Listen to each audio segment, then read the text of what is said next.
Sonic Forces, the most recently released Sonic game. Most recently released modern Sonic game. This bad boy is quite the tangled mess to look into. Some regard it as the second coming of Sonic 06, although we heard that with Rise of Lyric, and now no one really talks about that game ever. Is Forces really all that bad? Does that even matter? What does Sonic Forces represent 1 year late?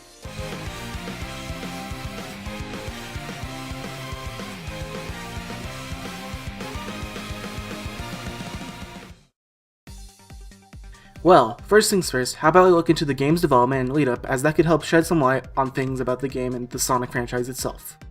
Sonic Forces began development in 2013, likely sometime after development had wrapped up for Sonic Lost World. Somewhat. That first year was mostly spent developing the engine which Lost World likely shared. Then, they reportedly spent 2 years getting the concept for the game all nice and finalized, and the development cycle for actually building the game took about a year.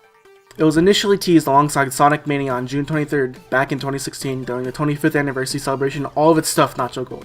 In retrospect, being announced alongside its favorite child, little brother, probably didn't do itself any favors. In Forces' original teaser trailer, it was announced that the development team would resemble that of Sonic Colors and Sonic Generations. Contrary to this, later on down the line, comparisons between the two teams showed the people behind Sonic Generations and the people behind Sonic Forces had about as much in common as the people who worked on Beauty and the Beast and, Beauty and the Beast. After this little teaser, Sega went quiet on Forces for about 9 months, and instead chose to give more attention to Mania, as it was the game coming out sooner. Finally, we received some info in a South by Southwest panel on March 16th, 2017. We were shown a bit of gameplay of the stage Sunset Heights, but it cut about halfway through the level.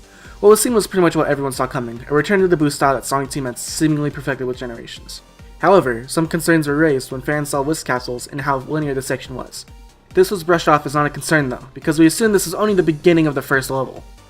Boy, that's pretty stupid in retrospect. The next major points on this pre-release timeline are the unveilings of Infinite and the custom character, which were definitely different, but overall some pretty exciting news. Steadily from there, we got a stream of news, footage, and a Forces-focused Twitter takeover. The takeover definitely highlights how Sega seemed to be pushing this game for the Avenger era side of the fandom. 2 of the returning foes are from that era, as well as the fan characters kind of being indicative of that era. However, as time went on, some more concerning and confusing info was coming out, such as how the level design in the game seemed subpar. But we weren't completely sure on that yet. They weren't showing us the whole game. As the game came closer and closer, the fans seemed less excited for the game. Then November 7th finally hit, and Sonic Forces was released in North America, and yeah, it's not good. Let's get this part out of the way.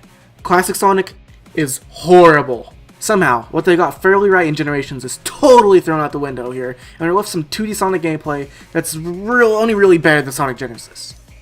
The only 2 things you can call improved is the fact that you gain speed while rolling down a hill, and they add a move from a much better game. Sonic slows down way too fast while going uphill, and you randomly drop like a rock while rolling. Sometimes you don't even drop like a rock, and sometimes hitting a wall causes a dropping effect. It's inconsistent. Come on, dude, just look at this!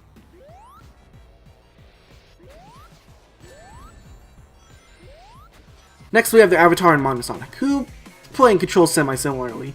Speaking of control, it's pretty bad. For some reason the starting speed in this game is absolutely pathetic, and the acceleration is through the roof. You can't do platforming at a brisk pace in this game like you could in Colors, Generations, and hell, even Lost World. Instead, you either gotta do it quick and pray you don't overshoot your jumps, or do it at a snail's pace, which even then is a crapshoot because more often than not you'll undershoot these jumps. Thankfully, the level design doesn't call for you to deal with platforming this much. Now, did they replace platforming with a lot of paths, set pieces, and quick reaction challenges like Sonic Unleashed?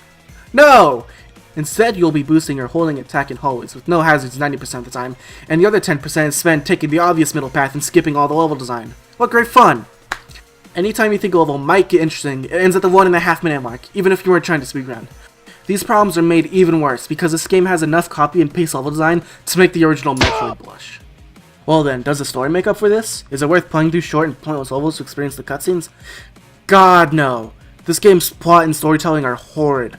About half the Resistance pretty much acts like the same character, and everyone else is super out of character. The only people who aren't are Shadow and Omega, but the plot points surrounding those two are completely nonsensical. Eggman is at least in character, which is nice to see, and Sonic keeps up his snark, for better or worse. However, with Sonic, he seems to be incredibly preachy about the power of friendship, like he's a character from a bad season of Power Rangers. He seems awfully peppy and well off for someone who was tortured for months. Tells his character is particularly ruined. Him being a sideliner is cranked up to 11 in this game, and he can't even bring himself to fight Chaos Zero. He cries for Sonic's help? Jesus Christ! Oh yeah, those 2 characters that are all over the advertising as foes Sonic has to refight? Yeah, that doesn't happen. To prevent this from seeming like a Sonic Forces hate circle jerk, let's talk about the good. I really like a lot of the music in this game, aside from classic Sonic. There's only a few songs in the soundtrack I particularly don't care about, aside from classic Sonic. The game is also very pretty and runs pretty well, even unlocked. Some of the stages can be pretty damn good too. If this were a better game, I'd definitely play through the duo stages in Capital City again. Man, this game is even worse than I remember playing a year ago. At least it's only 3 hours. And that includes cutscenes. And episode Shadow. It may be no surprise, but this game was generally panned by critics. Averaging at about 50% on Metacritic, Polygon, giving it a 50 out of 100, saying it wasn't offensively bad, but it was brought down by its inconsistent level design and floating controls, and terrible plot. Polygon gave it about a 5.0, saying Sonic Forces fails to be remarkable on every level. And IGN gave Forces a 6.9, and the review talks about how the ideas are there, but it doesn't do anything with them. Well, Forces, according to IGN, you're better than 06! Despite the game being an overall critical failure, it did quite well for itself. In a financial report from back in February of 2018, Sega reported that last year they did quite well and Forces was one of its best-selling games, alongside stuff like Yakuza. Though they didn't specifically release any numbers then, third-party sources claim the game sold about 234,000 copies in its first week on shelves. Well, if it sold well, how was consumer reception? This is generally negative, actually. I don't think I really need to cover the reception outside the fandom, because it pretty much boils down to bad, bad, bad, somehow worse than Boom in 06, awful. Fans, as one would expect, were a bit more favorable to the game than that. While collecting opinions, I didn't come across one, yeah, this is my favorite Sonic game. I did get a couple of people that enjoyed it though, citing that playing as an avatar and bosses were really fun, but classic Sonic just needed to go, man. Despite this, I still did generally get negative opinions when asking around. The general opinion among fans seems to be that the game isn't down or horrible, but it is certainly below average and indicative that things need to be changed for modern Sonic's next outing. Now to get into what Forces really means for the series. Forces only really directly impacted two, arguably three things. First is Sonic Forces Speed Battle, a mobile tie-in that I never bothered playing and I'm sure you didn't either. Next is the IDW Sonic comic, which seems to be a continuation of the story after the game's ending.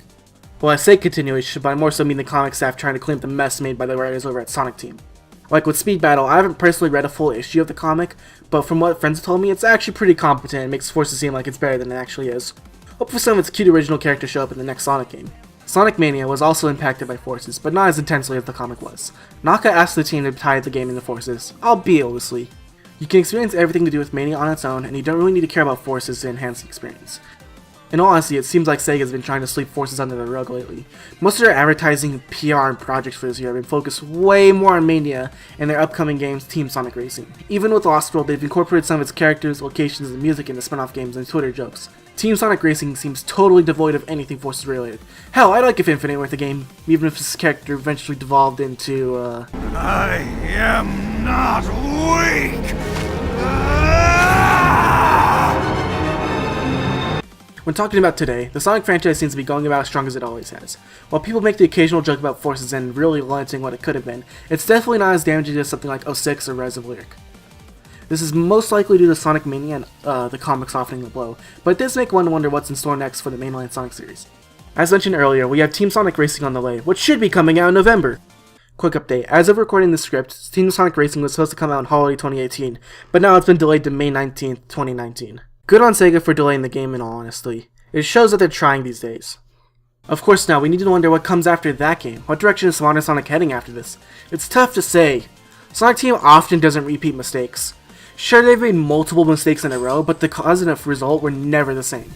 Will we see a game that tries to redeem what Forces was going for? Or is the next game going to be like Unleashed, where it's nothing at all like the previous game was? Once again, it's tough to say. Personally, I'm starting to think that the next Sonic game is going to be something like Sonic Adventure, because that'll guarantee sales. Though I guess Sonic Team doesn't fly like that most of the time. We'll only know for sure what the legacy of Forces is when that time comes, but for now it seems Forces is just another speed bump in the history of Sonic. It sucks to come up on them, but they're honestly inconsequential at the end.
As I was writing the script, Team Sonic Racing was supposed to come out in holiday 2019.